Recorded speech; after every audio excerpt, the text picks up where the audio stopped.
आप देख रहे हैं GM 30 रिएक्शन यूट्यूब चैनल। आपका हमारे इस चैनल पर दिल के ताक़ से वेलकम। अगर आप चाहते हैं इस रिएक्शन वीडियो तो हमारा चैनल जरूर सब्सक्राइब करें। तो चलते हैं आज की वीडियो का title mystery of flight IC-814 worst plan hijacking in Indian history. तो भाई देखते हैं वीडियो, उसके बाद देते हैं ऑथेंटिक रिएक्शन। नमस्कार दोस्तों, 24 दिसंबर साल 1999 की बात है।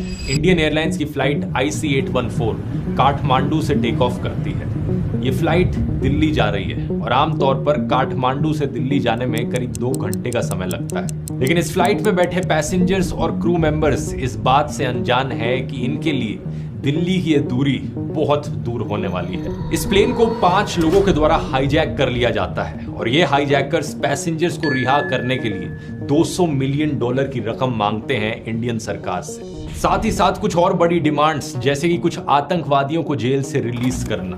अगले 7 दिन तक पूरा देश दिल थाम कर इस हंगामे को टेलीविजन न्यूज पर होते हुए देखता है।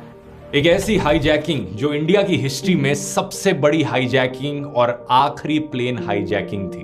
सही सुना आपने दोस्तों, फॉर्चुनेटली इसके बाद से आज तक कोई भी प्लेन हाईजैक नहीं हुआ है इंडिया में। आइए समझते हैं इस पूरे इंसिडेंट को गहराई से। 24 दिसंबर 1999 काठमांडू से दिल्ली आ रहे इंडियन एयरलाइंस के विमान का आज अपहरण कर लिया गया है। Plane was carrying 11 crew members and 179 passengers. We were blindfolded, we all of us with our heads down. Passenger है, उनकी सेफ्टी हमारी सबसे बड़ी priority. We have evidence to show that hijackers were encouraged by Pakistan. इस flight के काठमांडू से take off होने के कुछ ही देर बाद फ्लाइट में पैसेंजर्स को खाना सर्व किया जाता है और जब पैसेंजर्स अपना लंच खा रहे थे तभी अचानक से 4 मास्क पहने लोग खड़े होते हैं, लोगों का खाना छीनना शुरू करते हैं और अनाउंस करते हैं फ्लाइट में इस प्लेन को अब हाईजैक किया जा चुका है। हाईजैकर्स बड़ी जल्दी पायलट के केबिन में घुस जाते हैं और कैप्टन देवी शरण को गन पॉइंट पर रखकर उन्हें इंस्ट्रक्शन दी जाती है कि वेस्ट की दिशा में उड़ते रहो। एक्चुअली में हाईजैकर्स इस प्लेन को पाकिस्तान ले जाना चाहते थे, तो ये प्लेन दिल्ली से आगे निकलता है पाकिस्तान की ओर, स्पेसिफिकली लाहौर के एयरपोर्ट की तरफ। लेकिन लाहौर के एयरपोर्ट पे जो पाकिस्तानी एयर ट्रैफिक कंट्रोल वाले थे, उन्होंने इसे स्ट्रिक्टली मना कर दिया कि हम यहाँ लैंड नहीं करने देंगे। दूसरी तरफ इंडिया में एयर ट्रैफिक कंट्रोल को हाईजैकिंग की एक खबर पता चलती है 4:40 पर इंटरेस्टिंग बात यह है कि हमारे तब के प्रधानमंत्री अटल बिहारी वाजपेयी जी और उनके प्रिंसिपल सेक्रेटरी ब्रजेश मिश्रा को इसके बारे में करीब 1 घंटे बाद ही पता चलता है 5:20 पर। 6:04 Indian air traffic control flight IC-814 के साथ कांटेक्ट करने की कोशिश करते हैं। कैप्टन देवी शरण इन्हें बताते हैं कि प्लेन में फ्यूल कम हो रहा है और लाहौर में इन्हें लैंड करने से मना कर दिया गया है। कैप्टन कहते हैं इंडियन एयर ट्रैफिक कंट्रोल से कि प्लीज पाकिस्तान वालों को कहो हमें परमिशन दे लैंड करने की, क्योंकि हाईजैकर्स यहां पर फ्रस्ट्रेट होने लग रहे हैं। हाईजैकर्स धमकी दे रहे हैं कि वो पैसेंजर्स को मारना शुरू कर देंगे अगर हमें पाकिस्तान में लैंड नहीं करने दिया गया। शाम के ठीक 6:30 बजे इंडियन हाई कमीशन पाकिस्तान में रिक्वेस्ट करता है पाकिस्तान से कि प्लेन को लाहौर में लैंड करने दिया जाए, लेकिन परमिशन अभी भी नहीं दी जाती। इसी बीच प्लेन में बैठे कैप्टन देवी शरण हाईजैकर से बात करने की कोशिश करते हैं कि प्लेन में अब फ्यूल बहुत कम बचा है, हम यहाँ पर इंतजार नहीं कर सकते उनकी परमिशन का, हमें कहीं पर लैंड करना पड़ेगा प्लेन को रिफ्यूल करने के लिए। हाईजैकर्स को कन्विंस करने में ये सक्सेसफुल रहते हैं और हाईजैकर्स मान जाते हैं कि ठीक है, प्लेन को अमृतसर में हम लैंड करा देंगे रिफ्यूलिंग के लिए। 6:44 PM फ्लाइट अमृतसर की ओर डिसेंड करने लगती है। अब ये एक ऐसी चीज थी दोस्तों जो हाईजैकर्स बिल्कुल नहीं चाहते थे। उन्होंने इंडिया के प्लेन को हाईजैक किया था और इंडिया में ही उसका लैंड हो जाना मतलब इंडियन गवर्नमेंट और अथॉरिटीज के पास एक बड़ा अपर हैंड होगा। ऐसी क्राइसिस वाली सिचुएशन इंडिया के लिए बहुत ही ज्यादा एडवांटेजियस है। इंडियन फोर्सेस अब शायद बड़ी आसानी से सिचुएशन को कंट्रोल में ला सकती हैं क्योंकि प्लेन इंडिया में लैंड होने जा रहा है, लेकिन आगे जो होता है वो एक बहुत ही ऐतिहासिक ब्लंडर है। सुब्रमण्यम स्वामी इस इंसिडेंट को डिस्क्राइब करते हैं as the worst capitulation to terrorist in our modern history. तो ऐसी क्या गलती कर बैठती है इंडियन अथॉरिटीज? गलती एक नहीं बल्कि कई होती हैं। 7:01 PM अमृतसर एयरपोर्ट पर फ्लाइट लैंड करती है और इमीडिएटली रिक्वेस्ट करी जाती है कि फ्लाइट में फ्यूलिंग करी जाए। कमाल की बात यह है कि पंजाब के director general of police Sarabjit Singh को इस हाईजैकिंग के बारे में सिर्फ 1 घंटे पहले 6 बजे ही पता चलता है। और वो भी बाकी ऑफिशियल्स के थ्रू नहीं बल्कि टीवी न्यूज के जरिए। इमेजिन कर सकते हो कितना बड़ा कम्युनिकेशन फेलियर था यहाँ पर कि इतने इंपॉर्टेंट आदमी को इस हाईजैकिंग की खबर पता चलती है टीवी देखकर। हाईजैकिंग के बाद एक क्राइसिस मैनेजमेंट ग्रुप बनाया जाता है। इसके अलावा एक लोकल कमेटी बनाई जाती है जिसका पर्पस होता है कि प्लेन को ज्यादा से ज्यादा डिले करो। ऐसा करने से कमांडोज को ज्यादा टाइम मिल पाएगा एक स्ट्रैटेजी डेवलप करने का और कुछ ग्राउंड पर ऑपरेशन कंडक्ट करने का। लेकिन प्लेन में बैठे हाईजैकर्स लोकल पुलिस ऑफिशियल्स से कम्युनिकेट करने से ही मना कर देते हैं। वो सिर्फ दिल्ली में बैठे ऑफिशियल्स के साथ कम्युनिकेट करना चाह रहे थे और इस कम्युनिकेशन का कोई रिजल्ट नहीं निकल रहा था। कैप्टन देवीशरण एक बार फिर से रिक्वेस्ट करते हैं कि प्लेन को प्लीज रिफ्यूल कर दीजिए। अगर रिफ्यूल नहीं किया जाएगा तो यहाँ पर धमकियां दी जा रही हैं आतंकवादियों के द्वारा कि ये लोगों पर हमला करना शुरू कर देंगे, पैसेंजर्स को मारना शुरू कर देंगे। 5 मिनट गुजरते हैं, 10 मिनट, 15 मिनट, कोई रिफ्यूलिंग नहीं की जाती। हाईजैकर्स एक्चुअली में एक आदमी पर हमला कर देते हैं, सतनाम सिंह। एक चाकू से उन्हें काफी चोट पहुंचती है उनकी गर्दन पर। एक बार फिर से कैप्टन देवीशरण रिक्वेस्ट करते हैं कि प्लेन की रिफ्यूलिंग जल्दी से जल्दी की जाए। इसी बीच 40 मिनट गुजर जाते हैं। 7:45 PM क्राइसिस मैनेजमेंट ग्रुप एक प्लान बनाता है और पंजाब पुलिस को ऑर्डर देता है।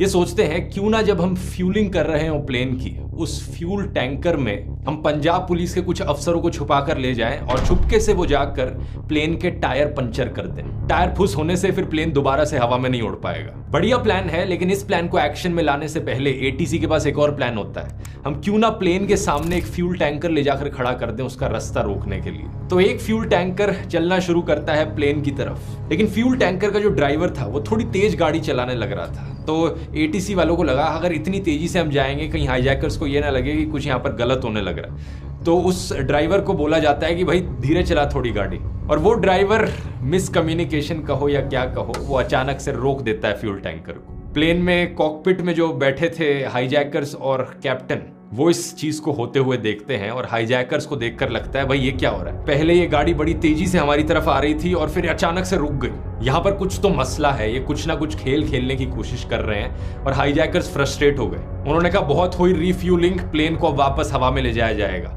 बिना रिफ्यूलिंग के। कैप्टन शरण को तुरंत प्रेशराइज किया जाता है कि प्लेन को दोबारा से हवा में उड़ाया जाए और ये जो फ्यूल टैंकर प्लेन के सामने खड़ा है इसे इग्नोर करो, टक्कर मार दो, जो करना है करो, प्लेन को दोबारा से हवा में उड़ाओ। प्रेशर में आकर कैप्टन शरण फिर से प्लेन को टेक ऑफ के लिए तैयार करते हैं। रनवे पर स्पीड करते वक्त वो बाल बाल बचते हैं उस फ्यूल टैंकर से जो प्लेन के सामने था। ऑलमोस्ट यहाँ पर एक्सीडेंट हो गया था, लेकिन नहीं होता और प्लेन एक बारी फिर से हवा में चले जाता है। ये होता है एग्जैक्टली 7:49 PM पर, वही समय जिस टाइम पर एनएसजी के कमांडोज एयरपोर्ट पर पहुंचते हैं। ऑपरेशन पूरी तरीके से बैकफायर कर जाता है। एनएसजी के कमांडोज को कोई मौका ही नहीं मिल पाता एक्शन लेने का। और सबसे इंपॉर्टेंट बात यह कि प्लेन में अभी भी फ्यूल नहीं डला। टेक ऑफ के वक्त कैप्टन देवीशरण एटीसी को मैसेज भेजते हैं, वी आर ऑल डाइंग, हम सब मरने वाले हैं। अमृतसर से लाहौर सिर्फ 50 किलोमीटर दूर है और यह फ्लाइट एक बार फिर से पाकिस्तान की ओर मुड़ती है। एक बार फिर से पाकिस्तान के air traffic control permission deny कर देते हैं, हम लैंड नहीं होने देंगे इस प्लेन को पाकिस्तान में। उन्हें खतरा था कि हाईजैकर्स पायलट को प्रेशराइज करके जबरदस्ती लैंडिंग कराएंगे लाहौर के एयरपोर्ट पर। तो पाकिस्तान के एयरपोर्ट पर एक्चुअली में सारी लाइट्स को बंद कर दिया जाता है। जो भी नेविगेशनल एड्स और लाइटें मौजूद थी एयरपोर्ट पर सब टर्न्ड ऑफ, ताकि प्लेन को लैंड करना भी चाहे तो करना बहुत मुश्किल हो बिना लाइटों के। लेकिन कैप्टन शरण के ऊपर प्रेशर इतना ज्यादा होता है हाईजैकर्स की तरफ से कि वो कहते हैं हमें नहीं फर्क पड़ता यहाँ रनवे दिख रहा है या नहीं दिख रहा, हमें प्लेन को लैंड कराना है, कहीं भी करा लो लैंड। तो फ्लाइट धीरे धीरे नीचे आती है और अचानक से कैप्टन शरण रियलाइज करते हैं कि वो एक हाईवे के ऊपर क्रैश लैंड करने जा रहे हैं। ये देखकर वो एक फाइनल रिक्वेस्ट करते हैं पाकिस्तान के एयर ट्रैफिक कंट्रोल से, हम एक हाईवे पर क्रैश लैंड कर जाएंगे अगर हमें आपने अपने एयरपोर्ट पर लैंड नहीं करने दिया। ये सुनकर finally air traffic control Lahore airport का एग्री कर जाता है और ये प्लेन लाहौर में लैंड करता है 8:07 पर। इंडिया की तरफ से पाकिस्तान के एयरपोर्ट ऑफिशियल्स को बोला जाता है कि प्लीज इस प्लेन को दोबारा से मत उड़ने देना। इंडिया का प्लान था कि इस्लामाबाद में बैठे इंडियन हाई कमिश्नर जी पार्थ सारथी को भेजा जाएगा हाईजैकर्स के साथ नेगोशिएट करने के लिए। यहां पाकिस्तान के इस एयरपोर्ट पर फाइनली इस विमान को रिफ्यूल किया जाता है और प्लेन को दोबारा टेक ऑफ होने से रोकने के लिए फिर से लाइटें स्विच ऑफ कर दी जाती हैं और कमांडोज इस प्लेन को घेर लेते हैं। अपेरेंटली हाईजैकर्स के साथ नेगोशिएट करने की भी कोशिश करी जाती है पाकिस्तानी फोर्सेस के द्वारा। वो कहते हैं कि औरतों और बच्चों को रिलीज कर दो, लेकिन ये नेगोशिएशंस फेल हो जाते हैं। हाईजैकर्स इस बात से फ्रस्ट्रेट हो चुके होते हैं कि कोई सोल्यूशन नहीं निकल रहा है उनके नेगोशिएशंस का, उनकी डिमांड्स को फुलफिल नहीं किया जा रहा है अभी तक। एक और पैसेंजर पर हमला किया जाता है, रूपिन कटियाल, 25 साल के गुड़गांव के आदमी जो अपनी वाइफ के साथ हनीमून से लौट रहे थे। बाद में चलकर रूपिन का देहांत भी हो जाता है। One passenger, Rupin Katyal, returning from his honeymoon, was brutally stabbed to death. Pakistan का यहाँ पर काम था इंडियन हाई कमिश्नर को हेलीकॉप्टर प्रोवाइड करना कि वो जल्दी से जल्दी यहाँ पर आ सके नेगोशिएशन के लिए, लेकिन 3 घंटे लेट वो हेलीकॉप्टर प्रोवाइड किया जाता है। जब तक वो लाहौर पहुंचते हैं पता चलता है कि प्लेन दोबारा से टेक ऑफ कर चुका है। ये कैसे पॉसिबल हो पाया जब वहां एयरपोर्ट पर सारी लाइटें स्विच ऑफ कर दी गई थी, कमांडोज ने पूरे प्लेन को घेर लिया था, फिर भी कैसे प्लेन टेक ऑफ कर गया? इसके बारे में ज्यादा इंफॉर्मेशन मौजूद नहीं है, लेकिन आगे की कहानी में कुछ क्लूज जरूर मिलते हैं। फ्लाइट को अब लाहौर से ओमान की तरफ ले जाया जाता है, लेकिन वहां भी रिजेक्शन मिलता है, परमिशन नहीं मिलती लैंड करने की। अगली लैंडिंग इस फ्लाइट की होती है दुबई के अल मिन्हाद एयरबेस पर रात के करीब 3 बजे। यहां पर कड़ी नेगोशिएशंस के बाद फाइनली जाकर हाईजैकर्स 26 पैसेंजर्स को रिलीज करते हैं। इंडियन एयरलाइंस का एक स्पेशल रिलीफ एयरक्राफ्ट बुलाया जाता है दुबई में और वो इन पैसेंजर्स को ले जाकर वापस इंडिया छोड़ के आता है। उस समय के civil aviation minister Sharad Yadav भी इस फ्लाइट में मौजूद थे और पैसेंजर्स को वापस घर पहुंचाने तक अकंपनी कर रहे थे। ये पैसेंजर्स जो दुबई से लौट कर आए थे, इनकी मदद से काफी इंपॉर्टेंट इंफॉर्मेशन पता चलती है इस हाईजैक्ड फ्लाइट के बारे में। पता चलता है कि प्लेन के अंदर आदमियों और औरतों और बच्चों को सेग्रीगेट करके रखा गया है और सब पर ब्लाइंड फोल्ड लगा रखा है। सबकी आंखों पर एक पट्टी लगी हुई है जिससे कि किसी को भी दिख ना सके। कुछ औरतों ने क्लेम किया कि हाईजैकर्स एक्चुअली में डिसेंटली बिहेव कर रहे थे उनके साथ और बच्चों को लेकर काफी अफेक्शनेट थे। बताया जाता है इनके द्वारा कि 5 हाईजैकर्स थे जिन्होंने अपने अलग अलग नाम रख रखे थे। सबसे बड़ा इनका लीडर जो अपने आप को चीफ करके पुकारता था, और इसके अलावा जो 4 रहे वो बर्गर, डॉक्टर, शंकर और बोला। ये इनके फर्जी नाम थे जो ये इस्तेमाल कर रहे थे हाईजैकिंग के वक्त, लेकिन इनके असली नाम हमें बाद में पता चलते हैं।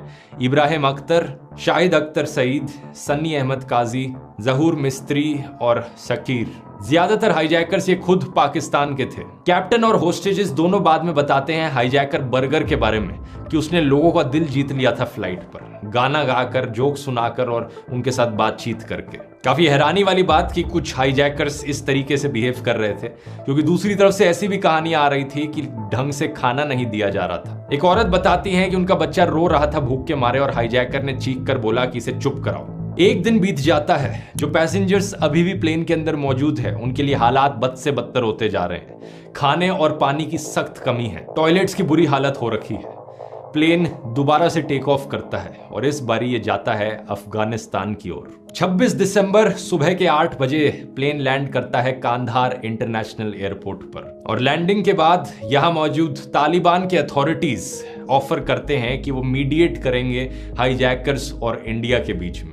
सही सुना आपने, क्योंकि इस समय पर अफगानिस्तान में तालिबान का राज था, लेकिन इंडिया इस तालिबान की सरकार को रिकॉग्नाइज नहीं करता था। तो इंडिया अपने इस्लामाबाद के हाई कमीशन के एक ऑफिशियल को कांधार भेजता है नेगोशिएट करने के लिए। अगले 6 दिन तक प्लेन में बैठे लोग यहीं पर रहते हैं। 6 दिन। इतना सब हो जाने के बाद भी 6 दिन तक वो वहीं बंद रहते हैं। कोई अंदाजा नहीं उन्हें कि आगे क्या होने वाला है, उनका फ्यूचर क्या है, क्या वो यहीं पर मारे जाएंगे। तालिबान के असली इंटेंशंस पर शक होने लगता है इंडियन गवर्नमेंट को, क्योंकि इस प्लेन को चारों तरफ से घेर लिया है तालिबान के लोगों ने जिन्होंने हथियार पकड़ रखे हैं। तालिबान का कहना है कि ये हाईजैकर्स के अगेंस्ट कर रखा है उन्होंने, कि कोई भी हाईजैकर यहाँ पर रेकलेसली बिहेव ना करे, इसलिए हमने सिक्योरिटी के लिए चारों तरफ अपने लोग लगा दिए हैं। लेकिन इंडियन एनालिस्ट का मानना है कि ये इसलिए किया गया ताकि इंडिया अपनी तरफ से कोई मिलिट्री ऑपरेशन ना कर पाए हाईजैकर्स के अगेंस्ट। अजित डोभाल, जो कि उस वक्त एक स्पेशल टीम का हिस्सा होते हैं जिसे कांधार भेजा जाता है टेररिस्ट के साथ नेगोशिएट करने के लिए, वो कहते हैं कि हाईजैकर्स को एक्टिव ISI से सपोर्ट मिल रहा था कांधार में। उन्हें गारंटी किया जा रहा था कि उन्हें सेफ एग्जिट मिलेगा। इनका कहना था कि अगर आईएसआई यहां इन्वॉल्व नहीं होती तो इंडिया इस हाईजैकिंग को रिजॉल्व कर पाती। वैसे अजीत डोभाल की कहानी भी अपने आप में बहुत दिलचस्प है। अगर इनकी जिंदगी के बारे में आप और जानना चाहते हैं तो ये ऑडियो बुक आपको रेकमेंड करूंगा, सुपर स्पाई अजित डोभाल। ये ऑडियो बुक आपको मिलेगी कुकू एफएम पर, जो कि अब इंडिया का लार्जेस्ट ऑडियो शो प्लेटफॉर्म है, जहां पर आपको 10,000 से ज्यादा ऑडियो शोज मिलेंगे। ढेर सारी ऐसी नॉलेजेबल किताबें ऑलमोस्ट हर फील्ड में आपको सुनने को मिलेंगी। कुकू एफएम का फर्स्ट मंथ का सब्सक्रिप्शन अवेलेबल है सिर्फ 99 रुपीज में, लेकिन अगर आप मेरा कूपन कोड ध्रुव50 इस्तेमाल करेंगे तो आपके लिए कॉस्ट पड़ेगी सिर्फ 49 रुपीज। इसका लिंक नीचे डिस्क्रिप्शन में मिल जाएगा, जल्दी से जाकर उस पर क्लिक कर सकते हैं और सब्सक्राइब कर सकते हैं। अब अपने टॉपिक पर वापस आते हैं। अब इंडिया में दोस्तों सिनेरियो काफी टेंस था।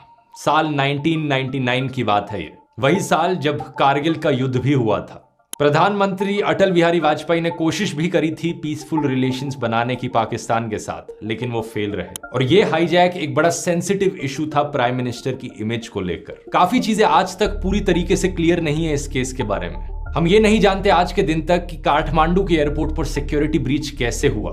बोला जाता है कि दाऊद इब्राहिम के नेपाल नेटवर्क को यूज किया गया था। इंडियन अथॉरिटीज की मिस हैंडलिंग को लेकर भी एक थ्योरी बताई जाती है, जिसकी आगे मैं वीडियो में बात करूंगा। अभी अपनी टाइमलाइन में वापस आए तो कांधार में हाईजैकर्स अपनी डिमांड बताते हैं $200 मिलियन, यानी 1650 करोड़ रुपीस उन्हें दिए जाए, और साथ साथ वो 36 कैदियों की रिहाई डिमांड करते हैं। इसके अलावा वो सज्जद अफगानी हरकत उल मुजाहिदीन के फाउंडर की मुर्दा बॉडी भी डिमांड करते हैं। ये डिमांड्स बहुत ही आउटरेजियस थी कि इतनी सारी चीजें डिमांड करी जा रही हैं, इतना ज्यादा पैसा मांगा जा रहा है, लेकिन इंडिया में अलग तरीके का ही प्रेशर चल रहा था सरकार के ऊपर। 26 दिसंबर को इस हाईजैकिंग को लेकर external affairs minister Jaswant Singh एक प्रेस कॉन्फ्रेंस दे रहे थे। Government has been in constant touch with the negotiating team. अचानक से इस प्रेस कॉन्फ्रेंस में कुछ लोगों की भीड़ घुस जाती है। ये लोग थे उस प्लेन में बैठे पैसेंजर्स के परिवार वाले और रिलेटिव्स। प्रेस कॉन्फ्रेंस में घुसकर ये एक्सटर्नल अफेयर्स मिनिस्टर के सामने कहते हैं, जो हाईजैकर्स ने कहा है उनकी डिमांड पूरी करो, हम चाहते हैं हमारे परिवार वाले सुरक्षित हों। वो रेफरेंस देते हैं दिसंबर 1989 का, 10 साल पहले, जब यूनियन मिनिस्टर मुफ्ती मोहम्मद सईद की बेटी रुबिया सईद को छुड़वाने के लिए सरकार ने मिलिटेंट्स को रिलीज किया था। सिविलियंस की लाइफ की इंपॉर्टेंस को स्ट्रेस करते हुए वो डिमांड करते हैं सरकार से जल्दी एक्शन लो और हमारे परिवार वालों को सुरक्षित वापस लाओ देश में। इनका मानना था कि प्लेन में बैठे पैसेंजर्स की सेफ्टी नंबर 1 प्रायोरिटी है, बाकी किसी भी और चीज से ऊपर उनकी सेफ्टी आती है। चाहे वो किसी प्रिजनर की रिलीज की डिमांड करे, पैसे की डिमांड करे, वो सब सेकंड प्रायोरिटी। और ये सब उस वक्त के external affairs minister Jaswant Singh के सामने हो रहा था। लेकिन कांधार में इंडियन नेगोशिएटर्स अभी तक पहुंचे तक नहीं थे। वो पहुंचते हैं अगले दिन 27 दिसंबर को। नेगोशिएटर्स की इस टीम को लीड किया जा रहा था विवेक काटजू के द्वारा, जो कि जॉइंट सेक्रेटरी थे उस वक्त मिनिस्ट्री ऑफ होम अफेयर्स में, और होम मिनिस्ट्री के ऑफिशियल अजित डोभाल। और सेम दिन प्रेशर और ज्यादा बढ़ता है सरकार के ऊपर जब कुछ हॉस्टेजेस के रिलेटिव्स गेट क्रैश कर जाते हैं राजीव गांधी भवन में, क्राइसिस मैनेजमेंट ग्रुप की, जहां पर मीटिंग चलने लग रही थी। कुछ लोग प्राइम मिनिस्टर्स के घर के सामने प्रोटेस्ट करते हैं। तालिबान क्लियरली डिनाई कर देता है कि वो इंडियन फोर्सेस को कोई रेस्क्यू ऑपरेशन कंडक्ट करने नहीं देगा, लेकिन वो ये जरूर कहता है कि हम तुम्हारे बिहाफ पे नेगोशिएट कर लेंगे। और नेगोशिएशंस इस तरीके से आगे चलती हैं। तालिबान के लीडर मौलाना मोहम्मद उमर पाकिस्तानी अखबार को बताते हैं कि हाईजैकर्स को या तो प्लेन छोड़कर चले जाना चाहिए या अपने हथियार नीचे रख देने चाहिए। कड़ी नेगोशिएशंस होती है यहाँ पर कई दिनों तक। इंडियन नेगोशिएटर्स की टीम यहाँ है, बीच में तालिबान भी है और वहां दूसरी तरफ हाईजैकर्स। अल्टीमेटली हाईजैकर्स की जो डिमांड होती है उसे काफी हद तक नैरो डाउन कर दिया जाता है। 36 कैदियों की जगह सिर्फ 3 प्रिजनर्स रिलीज किए जाएंगे। हाईजैकर्स की डिमांड को कम करने का क्रेडिट यहाँ पर इंडियन नेगोशिएटर्स और तालिबान दोनों को दिया जाता है। हाईजैकिंग पर वापस आए तो 5वें दिन तक प्लेन में टॉयलेट्स ओवरफ्लो करने लग गए थे। लोग अपनी उम्मीद खो रहे थे। उस वक्त के रॉ चीफ एएस डुलट जम्मू में पहुंचते हैं 30 दिसंबर को। चीफ मिनिस्टर फारूक अब्दुल्ला को कन्विंस करने की कोशिश करते हैं कि जो 2 प्रिजनर्स यहाँ पर हैं उन्हें रिहा कर लो। फारूक अब्दुल्ला बहुत रिलक्टेंट थे। वो आर्ग्यू करते हैं कि इसका बाद में जाकर एक बहुत बुरा असर पड़ सकता है, जो कि हमने देखा आज के दिन पड़ता भी है। लेकिन इवेंचुअली उस वक्त प्रेशर इतना था कि उन्हें ये मजबूरन सुननी पड़ती है। इन कैदियों को दिल्ली ले जाया जाता है और external affairs minister Jaswant Singh के साथ एक फ्लाइट पर बिठाकर कांधार भेजा जाता है। अगला दिन 31 दिसंबर हाईजैकर्स की ये डिमांड सुन ली जाती है और 3 प्रिजनर्स को रिलीज कर दिया जाता है कांधार में। दूसरी तरफ से हाईजैकर्स भी प्लेन में बैठे पैसेंजर्स को रिलीज कर देते हैं। इस पॉइंट ऑफ टाइम पर इंडियन टीम ने एक्सपेक्ट किया था कि हाईजैकर्स को अब अरेस्ट कर लिया जाएगा तालिबान के द्वारा, लेकिन ऐसा वो करते नहीं है। तालिबान का सुप्रीम लीडर एक और तालिबान के मेंबर के साथ हाईजैकर्स को और जो रिलीज टेररिस्ट हैं उन्हें गाड़ी में बिठाकर बॉर्डर की तरफ निकल पड़ता है, पाकिस्तान के बॉर्डर की तरफ। इस पॉइंट ऑफ टाइम पर बड़ा क्लियर हो गया था इंडिया के लिए कि पाकिस्तान किस तरीके से इन्वॉल्व था इस हाईजैकिंग में। 2 of the released persons have surfaced there. Only goes to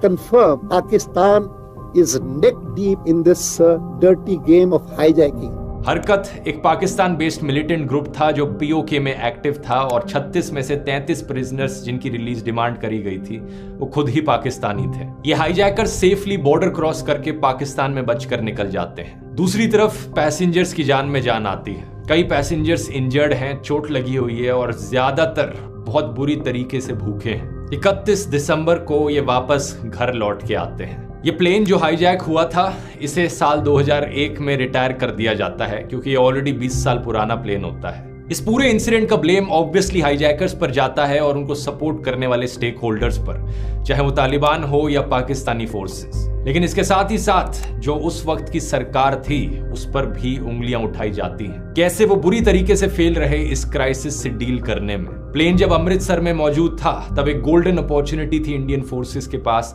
plane का कंट्रोल वापस लेने की, लेकिन सरकार की तरफ से जो बड़े ब्लंडर्स हुए उन्हें कम्युनिकेशन गैप का नाम दिया जा सकता है। लेकिन इन ब्लंडर्स का नतीजा ये हुआ कि बाद में जाकर जैश-ए-मोहम्मद ग्रुप की क्रिएशन हुई और ये बाकी सारे हमले हमें देखने को मिले।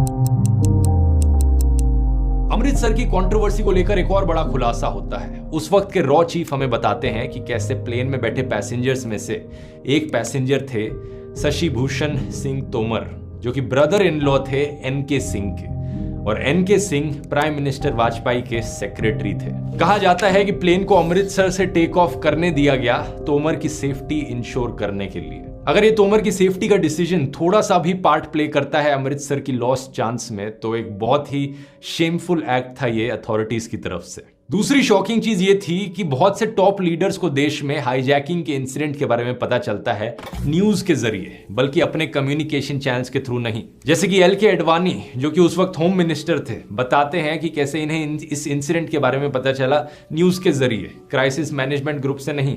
इस कहानी को सुनकर एक अच्छी खबर जरूर है और वो ये है कि आज के दिन तक इसके बाद से कोई भी और हाईजैकिंग इंसिडेंट नहीं हुआ है देश में। रेगुलेशंस और प्रोसेसेस अब इतने सख्त बना दिए गए हैं कि किसी भी प्लेन को हाईजैक करना बहुत बहुत मुश्किल बन चुका है। क्या ये सेफ्टी मेजर्स हैं? कभी किसी और वीडियो में इनकी डिटेल में बात करेंगे। वीडियो पसंद आया यहां क्लिक करके और एविएशन रिलेटेड वीडियोस आप देख सकते हो, जैसे कि MH370 की मिस्ट्री या फिर इंडिया का सबसे बुरा प्लेन क्रैश। मिलते हैं अगले वीडियो में। पलक भी नहीं झपकने दी, इतनी मजेदार वीडियो थी। हमें तो कुछ इसमें, मैंने भी पहले ये स्टोरी सुनी हुई थी कि हाईजैक हुआ था इंडिया का एक एयरप्लेन और दहशतगर्द छुड़ाए गए थे इंडिया से और पैसे वो लैंड किया था जो अफगानिस्तान में। हमें तो इतना ही पता था इंडिया से उड़ा और अफगानिस्तान में वो लैंड हुआ। और बीच की जो स्टोरी राठी साहब ने बताया है तो भाई कमाल है, अमेजिंग यार। इसके लिए आते हैं स्टोरी पर आते हैं रुखसार भाई कि वो इंडिया वाले ठीक बोलते हैं कि हमने पाकिस्तान के साथ ताल्लुकात नहीं रखने। उनका ठीक कहना है कि जब भी पाकिस्तान ने इंडिया की पीठ पे पीछे छुरा घूंपाई है, चाहे वो कश्मीर की तरफ से, चाहे मुंबई हमला और जितने पठानकोट, पाकिस्तान ने इंडिया में हमले किए। तो ये वाकया उनमें एक पेश आता है कि उन्होंने भाई सारे दहशतगर्द थे वो सारे, मैं कहता हूँ, पाकिस्तानी थे। तो ये अमृतसर से इसमें एक सवाल ये, वो 36 मांग रहे थे, इन्होंने 3 रिलीज किए, तो फिर उन्होंने किस तरह छोड़ दिया अपने पैसेंजर्स को? सोचने वाली बात तो ये है भाई, उनकी डील हो गई ना, वो डायलॉग हो रहे थे, उन्होंने 3 पर माने। वो 3 का नाम 3 बड़े होंगे ना, वो बता मेन जो होंगे। राठी साहब थोड़ी मिस्टेक कर चुके हैं, जो 3 छोड़े हैं उनका नाम नहीं बताया गया, वो कौन सा छोड़े थे। वहाँ पॉइंट आउट किया तो एक तो उनके वजीर आज़म का जो सेक्रेटरी था उसका भाई था मेरा ख्याल। भाई जो अमृतसर से उड़ा था ना प्लेन, ये भी बात हो सकती है कि ये नाअहली है, वो इंडिया की हुकूमत की है। इस वक्त इंडिया की हुकूमत मोदी साहब की होती तो भी कभी भी ये जहाज अमृतसर से ऊपर ना उड़ता। मुझे ये मिसकम्युनिकेशन था, ये नाअहली नहीं किसी कहते, मिसकम्युनिकेशन का किसी से भी हो सकता है। एक बात तो ये, दूसरी बात यह है कि ये देखें कि अफगानिस्तान पाकिस्तान के चोली दामन का साथ है शुरू से ही, लेकिन अब ये एक दूसरे को किस तरह काट रहे हैं जिस तरह गाजर काटी जाती है। अब वही तालिबान पाकिस्तान को काट रहे हैं क्योंकि पाकिस्तान ने बताया पाकिस्तान के और जो पाकिस्तान में तालिबान और अफगानिस्तान के तालिबान के ताल्लुकात एक जैसे ही हैं, अब भी एक जैसे ही हैं। अब वो पाकिस्तान को काटने पर आए हुए हैं इंडिया के साथ। भाई जैसा बोलोगे वैसे ही काटोगे, जैसा आप करेंगे वैसे ही आपको मिलेगा ना। अगर आप अच्छा किसी के साथ करेंगे आप अच्छा। मैं तो ये बात कहूँगा कि ये बातें तो ज़रा है आलमी लेवल की, मैं इन बातों में ज़्यादा नहीं पढ़ता, ना ही मुझे इसका इल्म है, लेकिन एक बात तो वाज़ेह है ना कि अगर इसमें पाकिस्तान का इंटरेस्ट था तो मुझे एक बात तो ये नज़र नहीं आती कि अगर इतना फोर्स किया है तालिबान ने, तो जो वो थे लोग जिन्होंने प्लेन हाईजैक किया, तो फिर लाहौर में उन्होंने इजाज़त दे देनी चाहिए थी कि हमारे पास आ जाते हैं तो हमें ये डिमांड्स मनवाने में ज़्यादा। अगर लाहौर में उतरते तो पाकिस्तान का ब्लेम हो जाता। रुखसार भाई असद भाई पागल तो नहीं है, वो खुद ही मान जाते कि पाकिस्तान ने हाईजैक किया है। वही कहा, क्योंकि अफगानिस्तान तो रिकॉग्नाइज्ड ही नहीं है ना, वो तो रिकॉग्नाइज्ड कंट्री नहीं है, तो पाकिस्तान तो एक रिकॉग्नाइज्ड कंट्री है। अच्छा आप मुझे ये बताएं, अच्छा वो जब ये कंधार में प्लेन उतरा है, आपके बकौल ये वीडियो में आप बता रहे थे, तो अगर ये दूसरे मुल्क में जाकर अपनी बात मनवा सकते हैं, ये सब कुछ कर सकते हैं जैसा कि वीडियो में बताने की कोशिश की जा रही है, तो ये अपने मुल्क में तो बहुत आसानी से, जब इंडिया वाले खुद कह रहे हैं कि आप इन्हें उतरने की इजाज़त दे दें, तो ये अपने मुल्क में तो बहुत अच्छी तरीके से इसे हैंडल कर सकते थे। तो फिर इन लोगों को क्या जरूरत थी कि ये दूसरे मुल्क में जाकर उनके कंधों पर बंदूक रखकर ये सब कुछ करते हैं? भाई उनका एक मैं बता रहा हूँ, सारा जो प्लान के हिसाब से हुआ था, जो पाकिस्तान के तालिबान है और अफगानिस्तान के तालिबान है, इनकी इसकी राय से वो उसको हाईजैक किया हुआ है, तो उनकी डिमांड से उनके जो दहशतगर्द थे उनको छुड़ाया और पैसा भी उनकी डिमांड पर है। वो तो घुमा कर लेके गए, पहले वो पाकिस्तान ले गए, फिर दुबई ले गए, फिर ओमान ले गए। मैं आपकी ये बात मानता हूँ, इसमें दो बातें और बहुत अहम करने वाली कि ये जो तालिबान है ये इंटर कैसे हुए जहाज में, और भाई उस वक्त मेरी बात पहली बात ये क्या नाम था जो इसका नाम ही कराची में रहता था, और जब ये मुल्क इंडिया में दोबारा लैंड हुआ, अल्ताफ हुसैन, नहीं जो उसने नाम उस वीडियो में शुरुआत में उसका नाम बताया है, जो माफिया है पाकिस्तान का,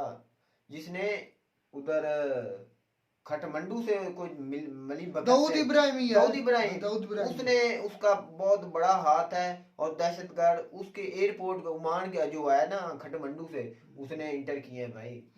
अच्छा मान लो कि उन्होंने कुछ ऐसा इंटर किया तो लोगों ने मिली भगत करके ये अब चले गए उनके पास।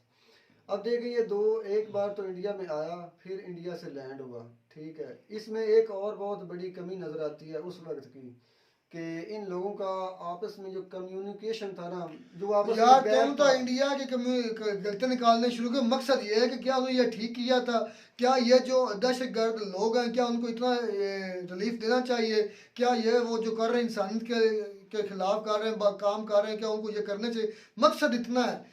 आप तो उनकी मिसकम्युनिकेशन को पॉइंट आउट करते जाओ, तो इंडिया को अब अप्रिशिएट करना चाहिए। रुखसार भाई अभी आप एक रहती है, रुखसार भाई अप्रिशिएट करना चाहिए, इंडिया का एक प्लेन हाईजैक हुआ है, उसके बाद उसने इतनी सिक्योरिटी टाइट की है कि आज तक अच्छी बात है। मैं ये कहता हूँ बहुत अच्छी बात है। मेरे ख्याल में हमने कभी नहीं सुना कि पाकिस्तान का कोई प्लेन जो है वो हाईजैक हुआ। अच्छा दूसरी बात ये थी, अगर तालिबान ने किया, जिन्होंने भी किया गलत किया, मैं ये बात कभी नहीं कहूँगा कि उन्होंने अच्छा किया। जिन लोगों ने भी ये हरकत की है बहुत बुरी की है। इंसानियत को तो किसी हद में चाहे किसी मजहब से किसी मुल्क में हो, तो इंसानियत के साथ ऐसी छेड़छाड़ बिल्कुल नहीं करनी चाहिए, और ना ही ऐसी ज्यादती किसी भी मुल्क के साथ। वो तो कहते हैं हम अपने हक के लिए लड़ रहे हैं, हम अपने मुसलमानों भाइयों को इंसाफ दिलाने के लिए लड़ रहे हैं। भाई कश्मीर में यही है ना, कश्मीर में वो अपने भेजते थे, अब वो बहुत हद तक खत्म हो चुका है। इमरान खान साहब ने बड़ा ऑपरेशन किया नहीं, है। मैं वही कह रहा ना कि वो तो भाई ये तो पुरानी बातें ना रुखसार भाई, ये तो पुरानी लाइन है। तो ये हमारी आंखों के सामने ही जाते थे कि वो जहाद के नाम पर कश्मीर में जाना और उधर जाके टेररिस्ट भेजने, ये तो आम रूटीन थी। तो अब तो वो सारा कंट्रोल खत्म हो चुका है। जब से इमरान खान साहब आए थे उसने बहुत काम किया था दहशत गर्दों पर। ये एक समझ ले कि बहुत बड़ा इंसानी सोच वाकया था, लेकिन इंडिया ने फिर भी काफ़ी ज़्यादा अपनी समझ लें कि इस्तेमाल किया अपनी नॉलेज को, अपनी जो कम्युनिकेशन को, और बहुत ज़्यादा ये लोगों की जान बच गई। और जिन लोगों की जान बची है उनसे जाकर पूछा कि उनके लिए कितनी बड़ी नेमत थी। यार ये बात मैं हमेशा से सोचता हूँ, और जब भी मैं ऐसी कोई वीडियो देखता हूँ तो मैं एक बात कहता हूँ, हम बात करते हैं कि वीडियो के हिसाब से, मैं आपको बताता हूँ असल में इन दोनों मुल्कों की जो आर्मी है उसका लेवल क्या है। ये आपस में एक दूसरे से लड़ लड़ कर इतने मजबूत हो गए। अगर ये लोग एक मिशन में जाए ना, दोनों मुल्कों के ये जो खुफिया कमांडोज होते हैं या स्पेशल ट्रेन्स जो होते हैं, दुनिया में कोई इनका मुकाबला नहीं करता। लेकिन अफसोस ये है कि ये एक दूसरे के लड़ने के सिवा कुछ नहीं करते। तो उम्मीद करते हैं आपको हमारी वीडियोस लगी। हमें तो ये वीडियो बहुत अच्छी थी, बहुत अच्छी थी, इसके लिए मेरे पास वर्ड्स नहीं है। तो उम्मीद करते हैं आपको भी ये वीडियोस लगेगी, हमारा रिएक्शन अच्छा लगा। अगर अच्छा लगा तो हमारे चैनल जरूर सब्सक्राइब करें। मिलता है नई वीडियो में, तब तक दीजिए इजाजत। अल्लाह हाफिज़।